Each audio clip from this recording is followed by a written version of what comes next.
You know, September is really a special time of year. The first ducks to make that migration are teal, and they come way, way south into the United States, all the way to the Gulf Coast, all the way down the Pacific Coast and the Atlantic Flyway, making it a real sport for the early waterfowler to go out there and chase those teal. Hello, I'm Will Primos, and today we're going to introduce you to an exciting call from Primos called the blue wing, green wing, and cinnamon teal call. I know that's really a mouthful, but this call was designed just for the teal hunter. It makes the quacks of the hen teal with perfect tone and volume. That's the sound you're looking for to call the teal to your spread. To help me teach you the proper way to blow this call and some important tips and techniques to use when hunting is Eric Skinner, good friend from Bay St. Louis, Mississippi. And I can promise you, every September, when these teal have made their migration south and they're the first ones to get here, Eric's going to be out there chasing them. Great to be here, Will. The calls of the blue wing, the green wing, and the cinnamon teal are all basically the same. The drakes, on the other hand, make a whistling sound that can be made with the Primos duck whistle. The hen quacks of the blue wing, green wing, and cinnamon teal have all basically the same tone and rhythm. That's right. It's amazing how those males all have those little squeaky peeps to them. And you can do that with that duck whistle like you said. But it's the hen duck that does all the quacking. To begin, let's tell our listeners about the call. There are two parts they need to be familiar with on the outside of the call, so to speak, and that's the barrel and the bell or stopper. The barrel is the end that you blow into, and the bell is the end where the air comes out, and it's that part of the call that holds the wedge and the reed. That's right, Will. On the inside of the call, there's three important parts as well: the reed, the wedge, and the trough. These parts is factory set for tone. The reed and the trough are set so that you will achieve the perfect sound each time you blow the call. Yeah, and this call is made so that in case you get any kind of duckweed or tobacco or whatever stuck down your call that changes the way the call is supposed to sound, you can pull it apart and put the reed right back in place. Just put it all the way down as far as it'll go. Put that rubber wedge in place and you're ready to go. One thing I'll caution you on is be sure you mark which side of the reed is up, because you want to put that side up just like you had it before you took it apart. So mark that before you take that call apart so it'll sound the same. Now that we're familiar with the parts of the call, let's discuss how to properly hold the call. You want to use your thumb and index finger to hold the call, right where the barrel and the bell join. Your right or your left hand, put that part of the call right where the barrel and bell join between your index finger and your thumb. Take your little finger and your ring finger and fold that flat down against the palm of your hand. And now you can use your index finger and your middle finger to accent, to choke down, to change tones, and just to make your call more realistic. One little tip I would add here is that if you're right-handed, use your left hand to call with. That way you can hold your gun in your right hand, and of course vice versa if you are left-handed. Now that we know how to hold a call, the next step is how to blow the call. Put air into it just like you expel air when you whisper loudly. Whisper the word or sound "two, two, two" into the call. This is how the call sounds. All right, now, I don't want our listeners to try that yet, so listeners, hold up just a second while we continue to develop this and telling you how to use this call.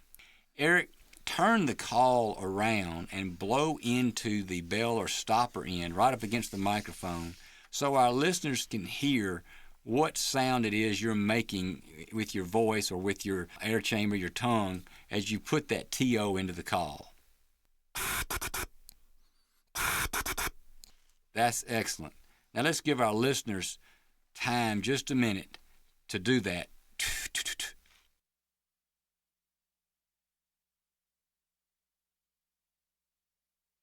Now we need to discuss what sounds or calls teal make that you will need to know, how to make them and when to make them.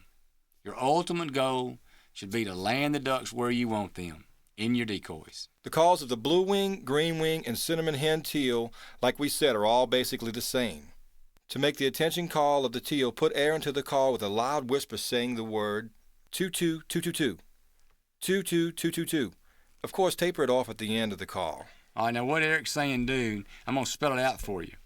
It's real simple. You're using your tongue that forms the letter T, and then you're putting that air in the call. Two, two, two, two, two, two, two, two, two, two. T-O-O-O, then T-O-O, and then shorter, T-O, T-O, T-O.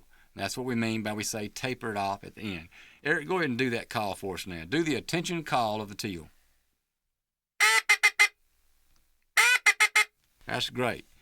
Now, Eric, say one more time the 2-2-2-2 into the back of the call, close to that microphone, so that our listeners will know exactly what you're doing, and then we're going to give them time to practice this into the back of their call so they can hear what they're putting into the call and to get that rhythm down just right.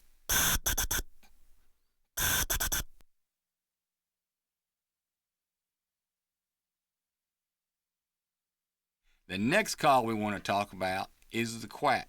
And you can add the quack in front of this attention call, and it's a sound or a call. A lot of times you'll hear hens making as they're sitting on the water calling to other teal.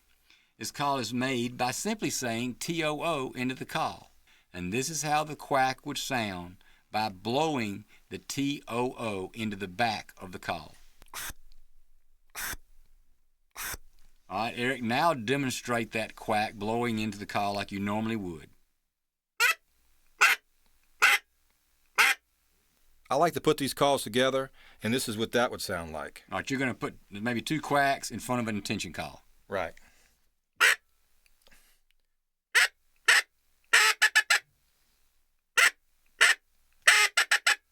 All right, let's give our listeners time to practice.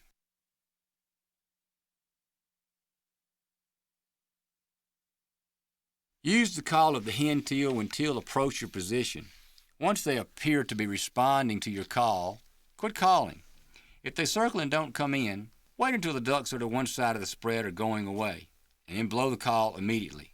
This will influence the ducks to return to your spread. Eric, I know you've been out there. You've seen a teal flying around right at first light. It's shooting time, but it's just sun still isn't up real good. And all of a sudden a hen will come in and you'll see her land in a certain spot. And I know you've heard it too. She goes to calling.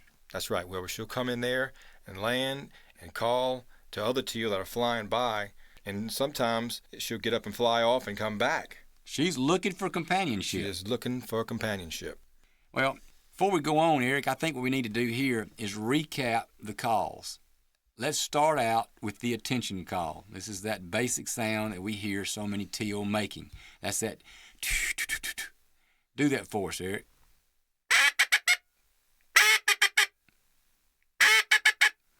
Now let's give our listeners time to practice.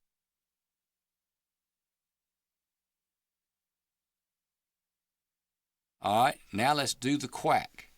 That's that.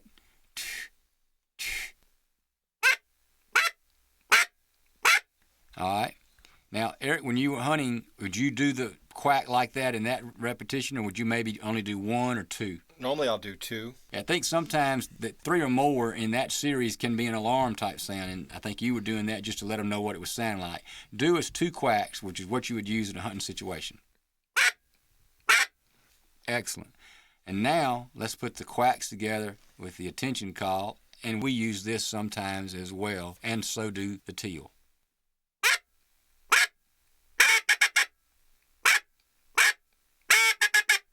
And now let's give our listeners time to practice.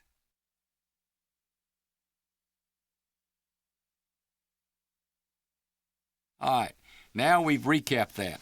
Eric, let's talk a little bit about the way we would set up hunting teal. Well, just always remember that ducks light into the wind, so set your decoys up accordingly.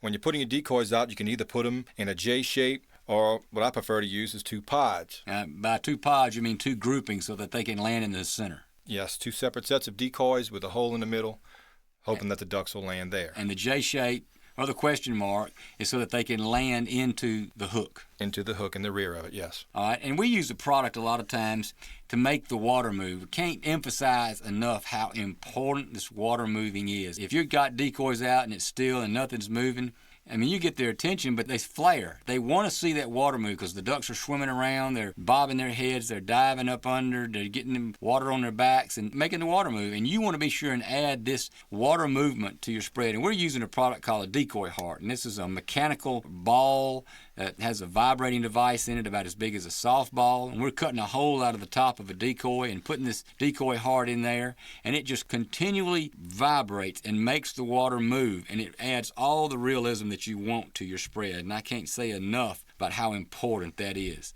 I know that you've enjoyed doing the same thing, and it sure beats a pull string, doesn't it, Eric? It sure does. Well, we want to thank you for choosing our call, the Blue Wing, Green Wing, and Cinnamon Teal call. If you want more information about Primos, you can contact us on our website at primos.com or write Primos, P.O. Box 12785, Jackson, Mississippi 39236, or call us 601-366-1288. That's 601-366-1288.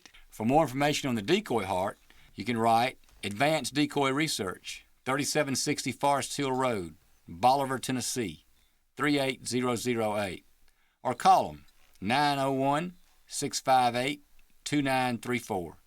That's 901-658-2934. From Eric and myself, thanks for joining us, and good luck this early waterfowling season.